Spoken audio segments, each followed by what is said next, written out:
This is Demon Marked, Book 1 of the Venandi Chronicles, an urban paranormal romance series. Written by Sara Snow. Narrated by Selena Salcido and Henry Shader for Hot Ghost Productions. Chapter 28. Carter. I let her go.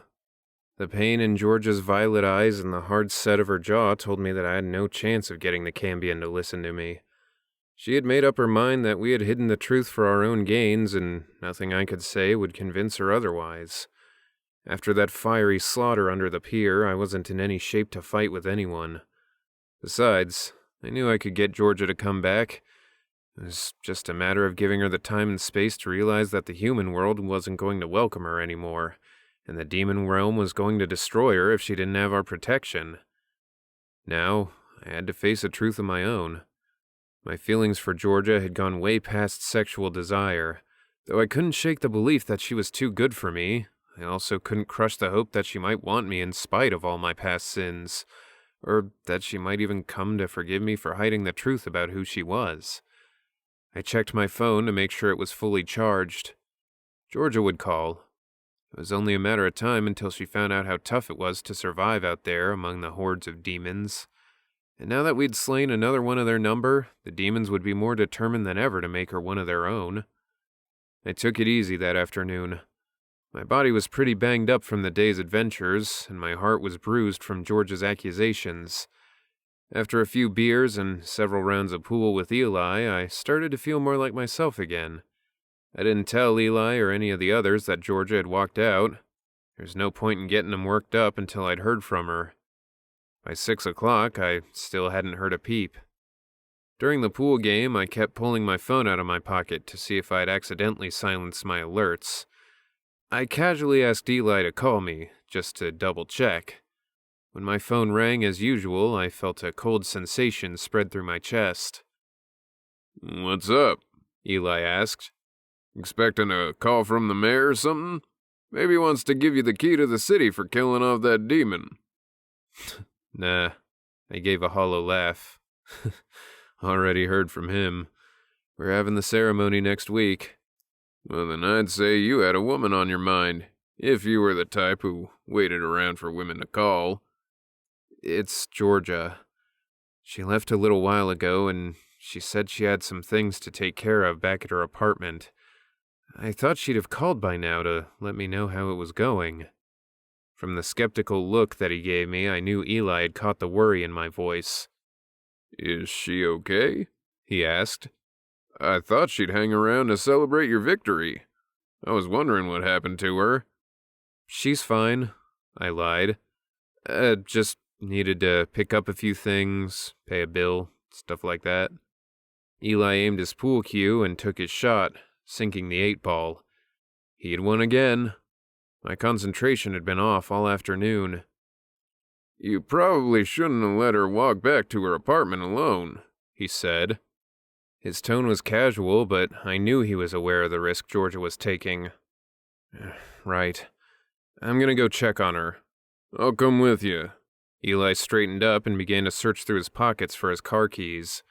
"No, I'll be fine. Let me take care of this." Eli shrugged.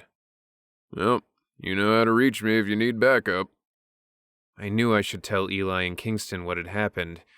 If we didn't find Georgia soon, the evil that she faced would surround us like a tidal wave. But I couldn't bring myself to tell the truth. Not yet. I wasn't ready to accept Georgia's accusations that we'd broken her trust. First, I had to convince her that she was wrong. I drove to Georgia's apartment, committing a few driving violations as I forced my way through the evening rush hour traffic. When I pulled up in front of her building and saw that the lights in her window were on, relief flooded my body. I would go upstairs and find her sitting in front of that ancient computer, or maybe playing her guitar as she tried to work through her anger. My relief lasted less than 2 minutes. There was a strange smell in the stairwell of her building. It wasn't the usual odor of stale cigarette smoke and urine, but the rank stench of something burning, almost like singed hair. My body felt numb as I climbed the stairs.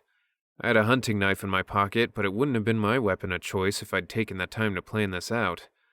I pulled the knife from its sheath and held it at the ready as I climbed the last of the stairs. The door of George's apartment stood open. Scraps of torn paper blown about by the wind skittered into the hallway. I knew she had a bad habit of forgetting to pull the deadbolt, but she was way too smart to leave her door gaping. The stench of burning hair grew stronger. I crept along the wall, preparing to jump anything that emerged from the apartment. Before entering, I peered through the open door. The place appeared to be empty. The windows stood open and a strong breeze blew through the rooms. I walked softly through the apartment, taking in the evidence. George's computer sat in its usual place, the monitor dark. A textbook, a pad of paper, and a ballpoint pen sat beside the keyboard. In the sink sat an unwashed bowl and spoon. The card table, folding chair, and sagging couch remained in their usual positions. In her closet stood the suitcase Eli had given her as a birthday gift. The suitcase was empty. I looked around at George's meager belongings. What would she have taken with her if she'd willingly left her life behind?